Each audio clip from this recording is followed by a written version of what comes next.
Hello everybody, my name is Dee and welcome to Books and Quirks. So today is another top 5 video. It is my top 5 books my top 5 nonfiction books that I read during 2017. So I read a lot more than I thought. When I was going through all of the books that I read, on Goodreads, I had forgotten about so many that I read earlier in the year that I absolutely loved and I gave 5 stars to. So I want to talk about them today. So the first book that I want to talk about is Into the Wild.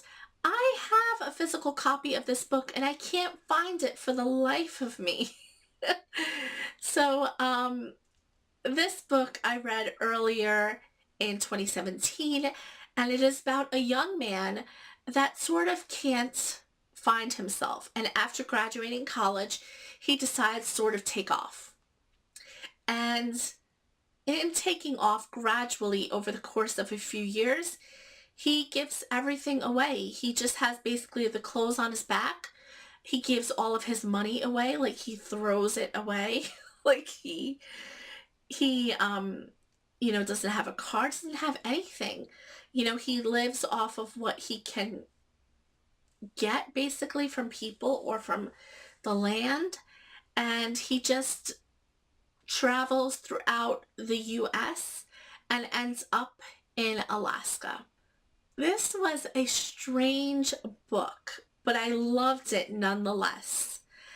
This book I found it hard to relate to the character at times. But what made this book so special is that after I finished it, I kept on thinking about it and thinking about it and thinking about the possibility of what his motives might have been and what his thinking process might have been, and it could have been, something like the lack of control that he felt in this life that he chose. He could control it. And because it says it on the front cover and the back cover of the book that he was found dead in 1994, I want to say, something around there. And it was just his whole story and his whole journey was just fascinating. And I think that's why I gave it 5 stars, because not only that, but I kept on going through it in my head for like even weeks after, even while reading other books. So I think that it's a good story if you're interested in memoirs, if you're interested in autobiographies. Or now this was written by somebody else who took his letters and his journey and talked to family and friends to give a kind of true account of his story. And yeah, it was really interesting, and I think that if you like those types of books as well as adventure type books, this would be one for you. The next book that I want to talk about is The Radium Girls. The Radium Girls was a nonfiction book that I heard about from Cheryl from CR Flames Fan, and I am so glad I read it. This book was amazing. It was also heartbreaking.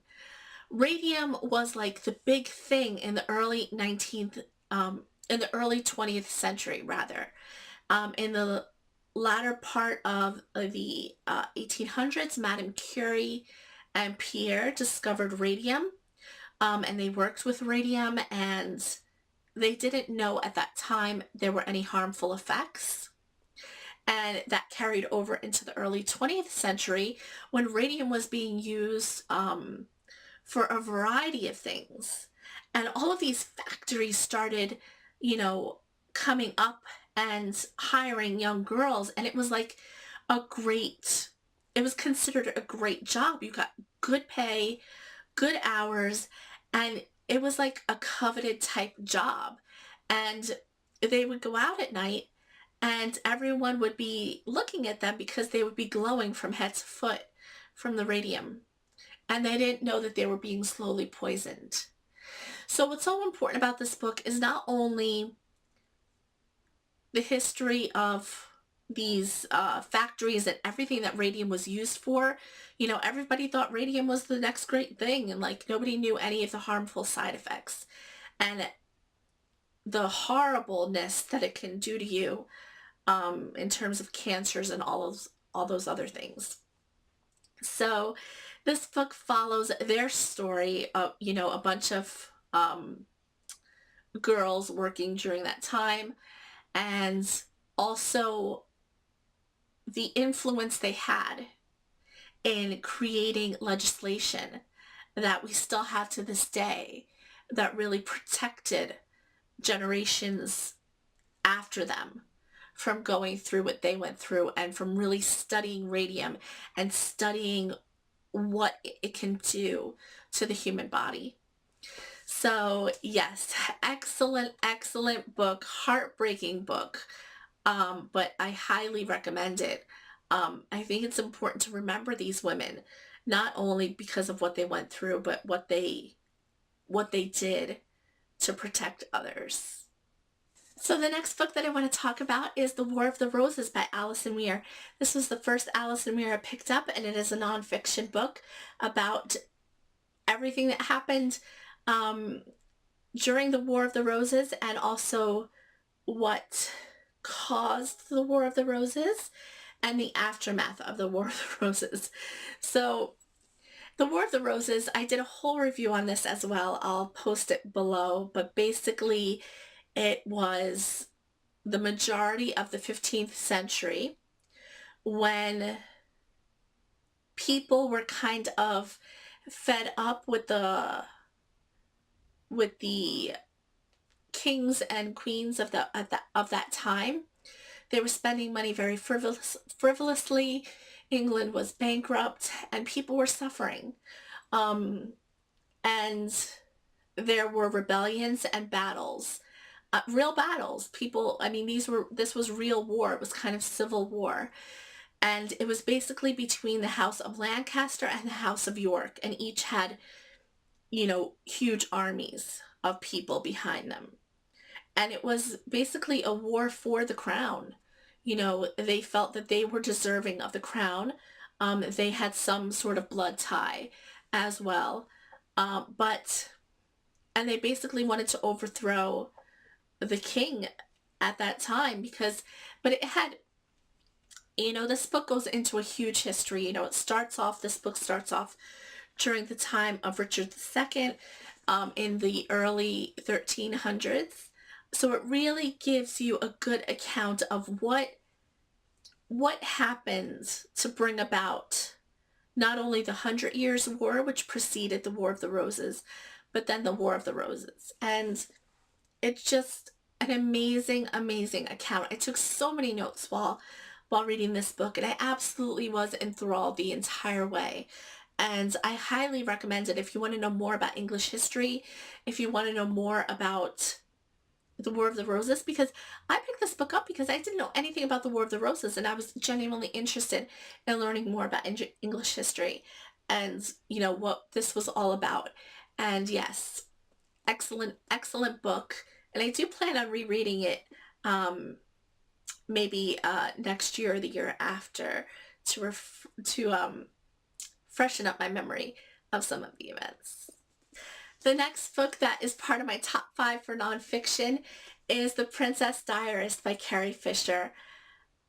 I mean, anybody that knows me would know that this would be part of my top 5 because I absolutely adore Carrie Fisher. I've adored her my whole life, and I was just so sad when she passed away, and I'm a huge Star Wars fan. I'm just a nerd, and I picked this book up.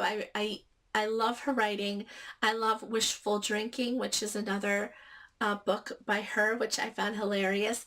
But this book is all about her time making the first Star Wars film, and basically revolves around her affair during that film with Harrison Ford. So she narrates it as well. Not only did I read this, but also while reading it, I listened to it on an audiobook, and it was just, I just love this book to pieces. You know, it's not, a book, a nonfiction book that will necessarily teach you something or anything like that. But as much as I loved it, I had to include it as part of my top 5 because it's just special to me because I loved it. And the last book that I have on my top 5 nonfiction books for 2017 is, of course, Team of Rivals by Doris Kearns Goodwin. This was a recent read that you've heard me talk about many times, so I won't go over it again. I just loved it so much, following Abraham Lincoln from his candidacy through his presidency, through his assassination. Um, it just made me admire him, 1,000 times more than I ever did before. So just amazing, amazing political genius. And yeah, I cannot say enough good things about this book. If you're at all interested in Abraham Lincoln, if you're at all interested in political history, I would definitely give this book a go. It is a very big book as well, and it also took me a month and a half to read. I read it as part of Nonfiction November, but I actually started it in late October and finished it in the first week of this month in December. So yes, so Team of Rivals was my 5th pick. So that is all I have for you. Those are my top 5 nonfiction books that I personally loved in 2017. I would love to know what yours are, and I hope you enjoyed this. I hope you all are going to have a lovely evening, and I will see you all next time. Bye.